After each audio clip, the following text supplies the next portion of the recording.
As-tu déjà eu la sensation oppressante d'être observé? Alors que tu étais seul, ce frisson glacé dans le dos, ce silence qui semble peser comme une présence invisible? Et si ce n'était pas qu'une impression? Dans l'islam, il existe un monde que les yeux ne peuvent percevoir, peuplé de créatures invisibles qui vivent parmi nous, nous écoutent et parfois nous influencent.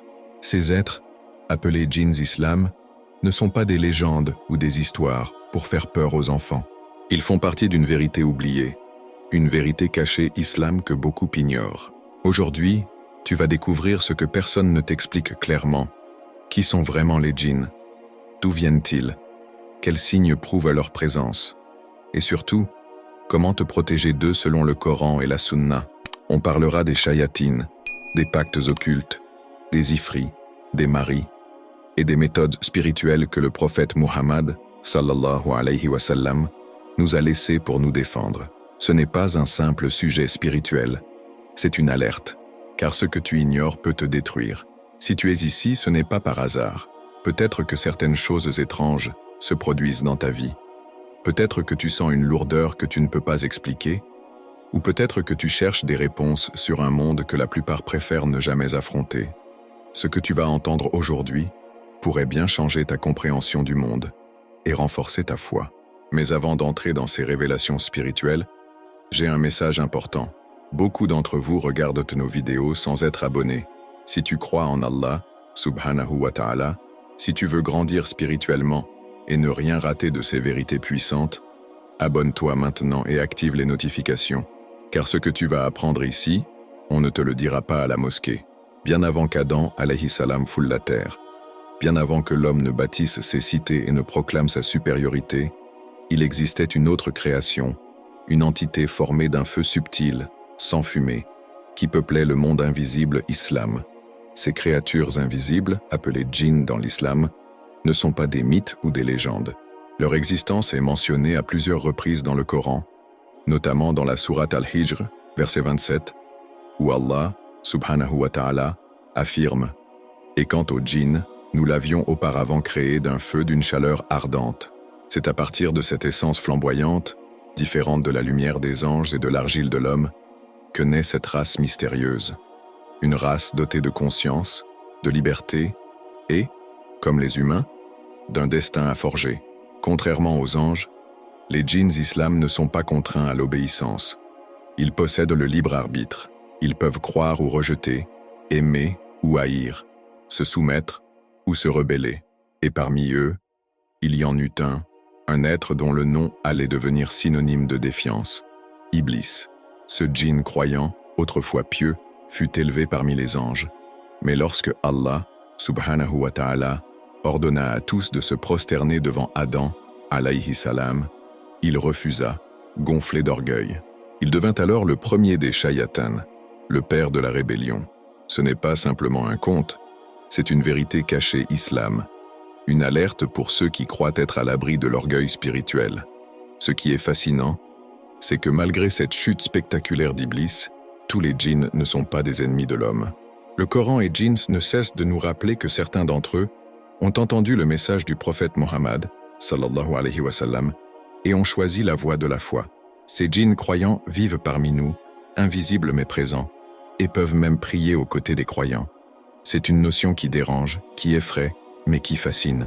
Les djinns et humains partagent cette responsabilité de la foi, chacun dans son monde, chacun face à ses épreuves. La réalité, c'est que ces créatures invisibles ne sont ni fables ni symboles. Elles ont des sociétés, des hiérarchies, des familles. On trouve des récits authentiques dans les hadiths où le prophète Muhammad, sallallahu alayhi wa sallam, interagit avec des groupes de djinns, leur prêche, les guide.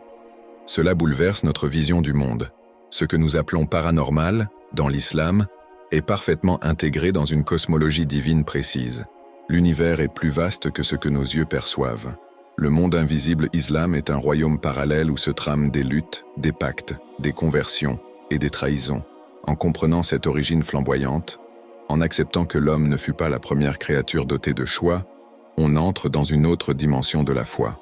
On comprend que le sihr islam, la sorcellerie islam, les pactes avec djinns ne sont pas des inventions folkloriques, mais des réalités spirituelles dangereuses.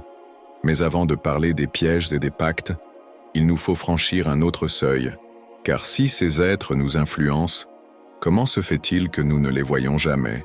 Tu marches dans ta maison, seul, et soudain, une sensation étrange t'envahit, comme si quelqu'un t'observait. Tu regardes autour, mais il n'y a rien, rien que le silence. Pourtant, quelque part dans ce silence, une présence. Cette impression dérangeante n'est pas toujours une illusion. L'islam enseigne que nous ne sommes jamais totalement seuls. Le monde visible n'est qu'une infime portion de la création d'Allah, subhanahu wa ta'ala. Le reste est dissimulé derrière un voile, le hijab.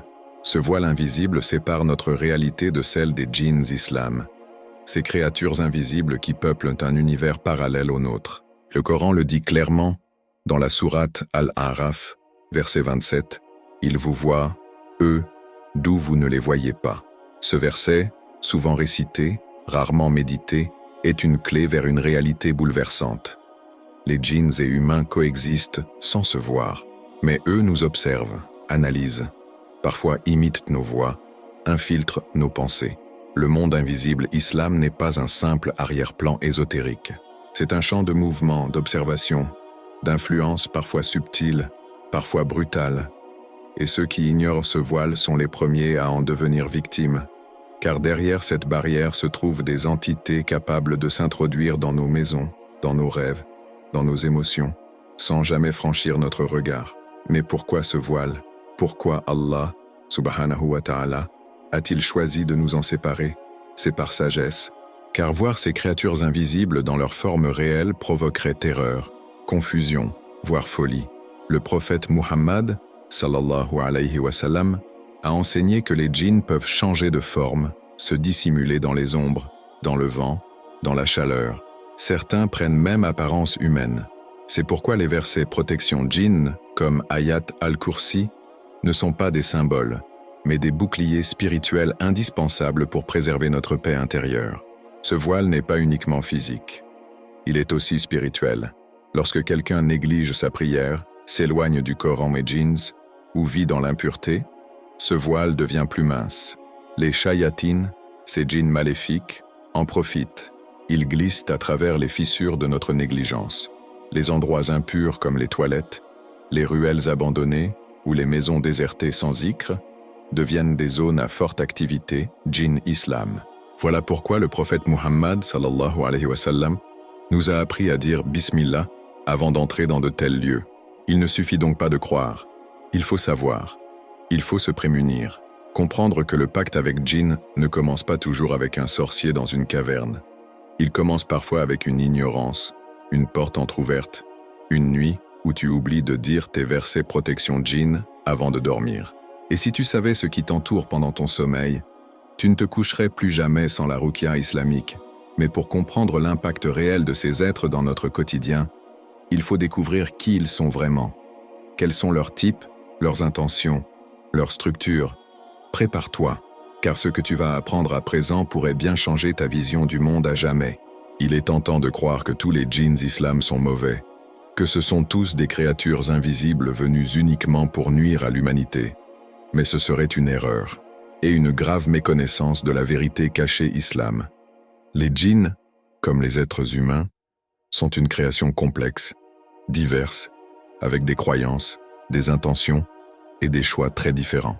Le Coran et djinns révèlent que certains ont entendu le message du prophète Mohammed sallallahu alayhi wa sallam et ont cru, tandis que d'autres s'en sont détournés. Allah, subhanahu wa ta'ala, a permis à ces créatures invisibles de vivre selon leur libre arbitre, et ce bien avant notre venue sur terre. Commençons par ceux que l'on oublie souvent, les djinns croyants. Oui, il existe des djinns musulmans, pieux, qui prient, jeûnent, récitent le Coran et même protègent certains croyants par la permission d'Allah, subhanahu wa ta'ala. Dans un célèbre hadith, le prophète Muhammad, sallallahu alayhi wa sallam, relate avoir été suivi par un groupe de djinns venus écouter sa récitation du Coran. Impressionnés par la beauté de la révélation, ils se sont convertis et sont retournés avertir leur peuple. Ces djinns et humains ont donc quelque chose en commun, la possibilité de choisir la lumière. Ce sont des alliés invisibles, des âmes cachées dans l'ombre, qui marchent avec nous, mais que nos yeux ne peuvent jamais rencontrer. Mais à côté de cette minorité sincère se trouvent les djinns malfaisants, les égarés. Parmi eux, il y a les kafirs djinns, qui rejettent la foi et cherchent à détourner les humains du droit chemin. Ils influencent, murmurent, attisent les conflits.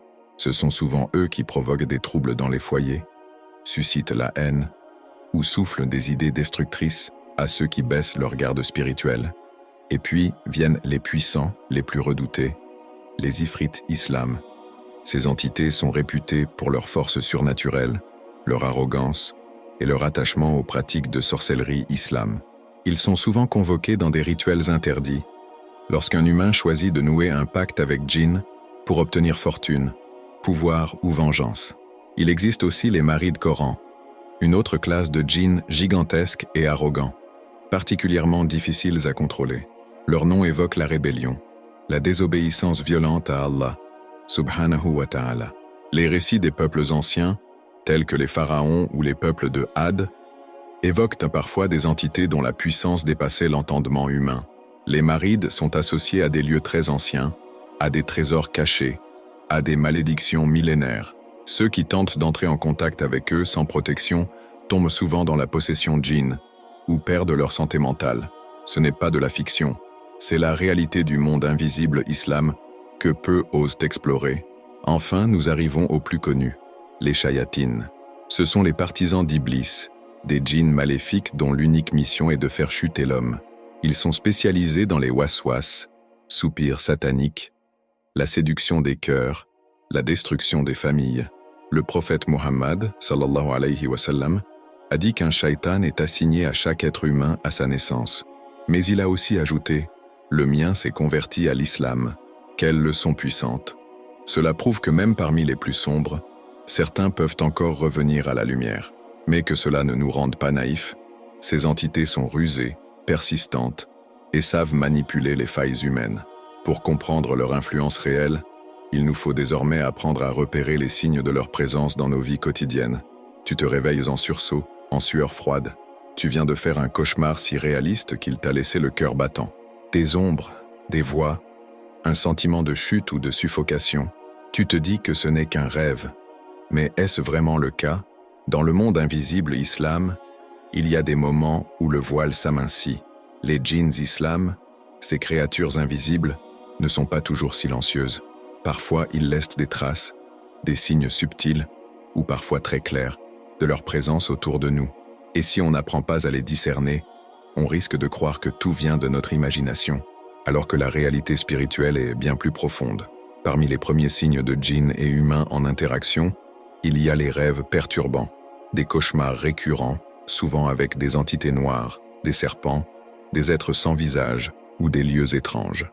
Ces rêves peuvent être des messages, des avertissements, ou le résultat d'une influence directe d'un djinn maléfique. Ensuite viennent les susurrements, ces voix intérieures qui t'incitent au doute, à la peur, au péché, connus sous le nom de waswas. Les shayatines, spécialistes de cette manipulation, adorent exploiter les moments de faiblesse, une dispute, une blessure émotionnelle, une solitude prolongée. Là, ils s'immiscent dans tes pensées pour t'éloigner de la lumière d'Allah, subhanahu wa ta'ala. Mais les signes ne sont pas uniquement psychologiques. Il y a aussi des manifestations physiques, des objets qui bougent sans raison, des lumières qui clignotent, des bruits dans des pièces vides, ou même des sensations de frissons ou de mains invisibles sur ton corps. Certains rapportent des paralysies du sommeil où ils se sentent incapables de bouger, avec une pression sur la poitrine et la sensation d'être observés. Dans la tradition islamique, cela est souvent associé à une possession djinn ou à une attaque spirituelle. Le prophète Muhammad, sallallahu alayhi wa sallam, nous a enseigné de réciter les versets protection djinn avant de dormir, pour éviter que ces créatures invisibles ne nous troublent durant notre vulnérabilité nocturne. Un autre indice fréquent de leur présence, le sentiment constant d'être observé. Tu pries et tu sens un regard derrière toi. Tu te promènes seul et une oppression t'envahit. Parfois, des tensions dans la maison apparaissent sans raison. Disputes soudaines, malaise général, sommeil perturbé de tous les membres de la famille. Ces signes sont souvent négligés, mais ils peuvent indiquer qu'un pacte avec djinn a été involontairement ouvert. Cela peut se produire par des objets occultes dans la maison, des vidéos interdites, ou même des actes de sorcellerie islam dirigés contre toi. Et dans certains cas, les djinns ne se contentent plus d'observer. Ils prennent possession. Ils influencent les humeurs, provoquent des maladies sans diagnostic, isolent l'individu, le poussent vers la dépression ou l'autodestruction. Mais attention, tout mal n'est pas causé par eux. Il faut discernement, prière et parfois consultation spirituelle par la ruqya islamique. Ce que l'islam nous enseigne, c'est que le croyant éveillé reconnaît les signes, se protège avec le Coran et djinns obéissants, et surtout, ne laisse jamais ces créatures invisibles dicter sa destinée. Car la prochaine étape, c'est de comprendre comment elles entrent dans nos vies et quelles portes interdites peuvent être ouvertes, parfois sans qu'on s'en rende compte. Il y a ceux qui cherchent la lumière et ceux qui préfèrent les raccourcis obscurs. Certains, aveuglés par le désir de richesse, de vengeance ou de pouvoir, décident de frapper à une porte interdite. Et derrière cette porte, il n'y a pas des anges, mais des créatures invisibles, prêtes à marchander leur aide contre un prix terrible. Dans le monde invisible islam, ces échanges existent bel et bien.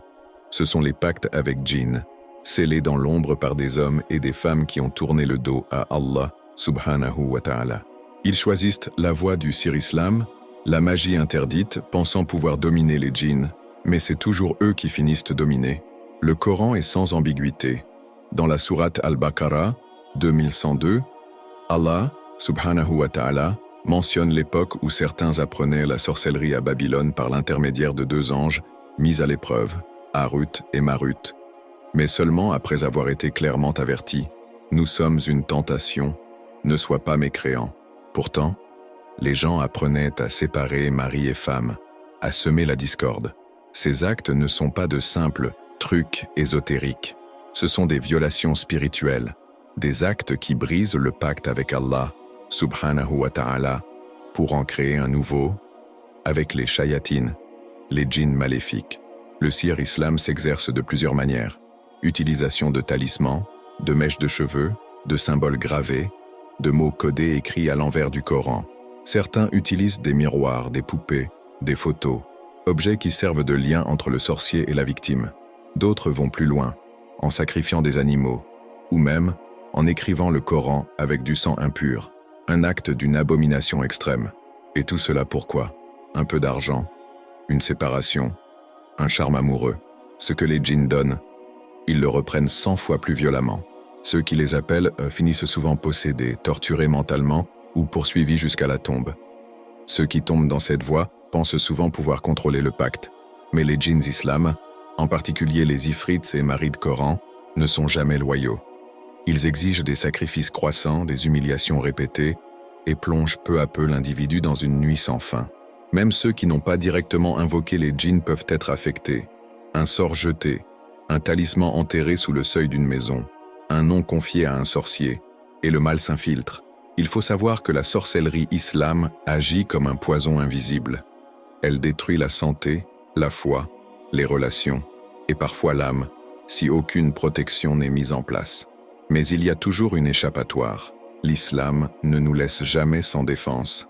Les versets protection djinn, les prières sincères, la ruqya islamique, l'aumône, la constance dans la prière, tout cela reconstruit un mur de lumière autour du croyant. Celui qui se tourne sincèrement vers Allah, subhanahu wa ta'ala, qui renonce à tout pacte illicite peut être libéré. Pourtant, la plupart n'ouvrent les yeux que quand le mal est déjà entré. Voilà pourquoi il est essentiel de connaître les armes spirituelles que le prophète Muhammad sallallahu alayhi wa sallam nous a léguées. Et c'est justement ce que nous allons voir maintenant. Il existe un monde invisible islam, peuplé de djinns islam, d'esprits invisibles, de forces qui nous échappent. Et dans ce monde où les créatures invisibles rôdent, tous ne sont pas neutres. Certains cherchent à nous détourner du droit chemin, à perturber nos maisons, nos cœurs, nos prières. Mais celui qui place sa confiance en Allah, subhanahu wa ta'ala, n'est jamais abandonné. L'islam, dans sa sagesse infinie, ne nous laisse pas désarmés. Il nous donne des armes spirituelles, puissantes et accessibles à tous pour faire face aux shayatines, à la possession djinn et aux effets destructeurs de la sorcellerie islam. Encore faut-il les connaître et les utiliser avec foi et constance. La première et la plus redoutable de ces armes, c'est le Coran. Plus précisément, certains versets protection djinn transmis par le prophète Muhammad, sallallahu alayhi wa sallam, comme bouclier contre le mal. Parmi eux, Ayat al-Kursi, Surat al-Baqarah, 255, est une forteresse impénétrable. Celui qui la récite après chaque prière et avant de dormir est protégé jusqu'à l'aube. Les sourates al-Falaq, 113, et An-Nas, 114, sont également indispensables. Ce sont des formules de protection enseignées directement par l'envoyé d'Allah, sallallahu alayhi wa sallam, connu pour repousser les shayatines et dissoudre les effets du sihr islam. Il ne s'agit pas de réciter machinalement, mais de méditer chaque mot, chaque appel à la protection divine. La ruqya islamique, ou traitement spirituel par la récitation du Coran, est aussi une pratique prophétique puissante. Elle peut être faite par des spécialistes pieux, mais chaque croyant peut l'appliquer chez lui. Récitation de sourates spécifiques, souffler légèrement dans l'eau ou l'huile d'olive, puis appliquer sur le corps ou boire. Cette méthode est reconnue et pratiquée depuis l'époque du prophète Muhammad, sallallahu alayhi wa sallam. Il ne s'agit pas de magie blanche, mais de retour à la source divine, un rappel que la guérison vient exclusivement d'Allah, subhanahu wa ta'ala. Le monde invisible, l'islam n'est pas invincible, mais il exige discipline spirituelle et pureté d'intention. Mais les protections ne s'arrêtant pas à la récitation, les actes du quotidien, lorsqu'ils sont faits selon la sunna, deviennent des murailles contre les djinns et humains négatifs. Dire bismillah avant d'entrer chez soi, avant de manger, avant de se vêtir ou d'entrer aux toilettes, ferme les portes aux créatures invisibles. Dormir en état d'ablution, réciter les invocations du soir, maintenir la propreté du lieu de vie. Tout cela forme une barrière invisible, mais solide. Les djinns islam cherchent les lieux impurs, sombres, négligés. Un cœur habité par la lumière du dhikr est un lieu où ils ne peuvent subsister. Et surtout, ne pas craindre les djinns plus qu'on ne craint Allah, subhanahu wa ta'ala. La peur excessive, l'obsession du monde occulte, peut ouvrir des portes non autorisées. Le croyant équilibré reste vigilant mais serein. Il sait que les djinns croyants existent, que les pactes avec djinns sont des pièges du shaitan, mais il s'en remet à la force d'Allah, récite les versets de protection, évite la sorcellerie islam sous toutes ses formes, et renforce sa foi. Et quand cette foi devient inébranlable, même les créatures invisibles les plus puissantes s'inclinent et reculent. Mais ce lien de protection divine, le prophète Muhammad, sallallahu alayhi wa sallam, ne l'a pas gardé pour lui seul, car même dans le monde des djinns, il a été un messager de lumière. Le prophète Muhammad, sallallahu alayhi wa sallam, n'a pas été envoyé seulement aux hommes. Son message a traversé les dimensions, il a traversé le visible et l'invisible. Dans le monde invisible islam, où vivent les djinns islam, la lumière de la révélation a trouvé son chemin, éclairant même les cœurs de certaines créatures invisibles.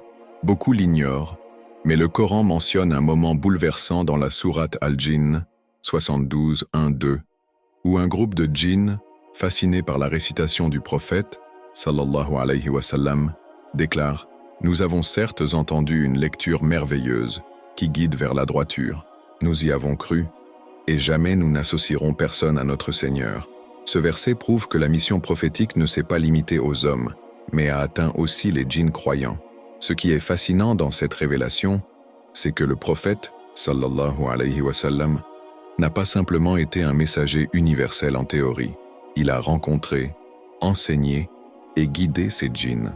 Une nuit, alors qu'il quittait la ville pour prier dans un lieu reculé, il fut entouré par un groupe de djinns. Allah, subhanahu wa ta'ala, les avait attirés pour entendre le Coran. Le prophète ne les repoussa pas. Il récita, enseigna, répondit à leurs questions. Une interaction spirituelle d'une pureté et d'une puissance que peu peuvent comprendre aujourd'hui. Mais elle est la preuve vivante que le lien entre les djinns et humains, lorsqu'il est fondé sur la foi, peut devenir un pont de lumière, et non de peur. Dans les hadiths, il est rapporté que certains compagnons, étonnés de l'absence du prophète pendant une nuit, le trouvèrent au matin et lui demandèrent où il était. Il leur expliqua qu'il avait été invité à prêcher parmi les djinns et qu'il l'avait accompagné jusqu'à leur domaine, qu'il ne nomma pas. Il leur enseigna les bases de l'islam, leur transmit les versets protection djinn, leur interdit le sihr islam et les pactes avec djinn. Il leur transmit la même voie que nous suivons aujourd'hui. Quelle leçon puissante, même dans les ténèbres de l'invisible. La lumière du Coran est une guidance universelle. Mais cela ne signifie pas que tous les djinns aient accepté la foi. Beaucoup ont rejeté le message, se sont enfoncés dans la rébellion et sont devenus des shayatines. Certains utilisent aujourd'hui la connaissance religieuse pour tromper les humains, se faisant passer pour des esprits bienveillants alors qu'ils entraînent leurs victimes vers la sorcellerie islam. Voilà pourquoi le prophète Mohammed, sallallahu alayhi wa sallam, nous a mis en garde contre l'ignorance du monde invisible, tout en nous fournissant les moyens de nous en prémunir. Sa mission n'a laissé aucune faille. Il a apporté un bouclier pour chaque croyant sincère. Ce que tu dois retenir, mon frère, ma sœur, c'est que même si tu ne vois pas les djinns, eux te voient. Même si tu ne comprends pas leur langage, ils entendent les versets que tu récites. Ils savent quand tu es fort et surtout quand tu es faible. Le prophète Mohammed, sallallahu alayhi wa sallam, nous a montré par son exemple que le savoir, la piété et la connexion avec Allah, subhanahu wa ta'ala, sont les clés pour marcher dans ce monde visible, sans être dévoré par l'invisible. Et maintenant que tu connais leur origine, leur nature, leurs ruses et les armes sacrées à ta disposition, il est temps de rassembler toutes ces pièces dans une vision claire et percutante, dès les premiers mots du prochain chapitre.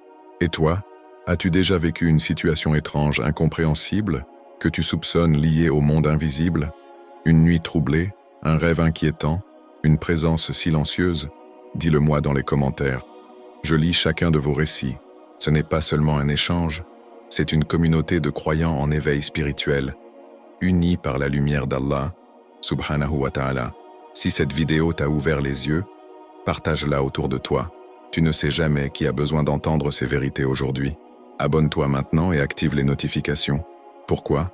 Parce que le prochain épisode te dévoilera un autre mystère de l'invisible, un secret spirituel que même certains imams hésitent à aborder. Je suis lumière dans l'ombre, et jusqu'à la prochaine révélation, reste protégé, reste éveillé, reste guidé.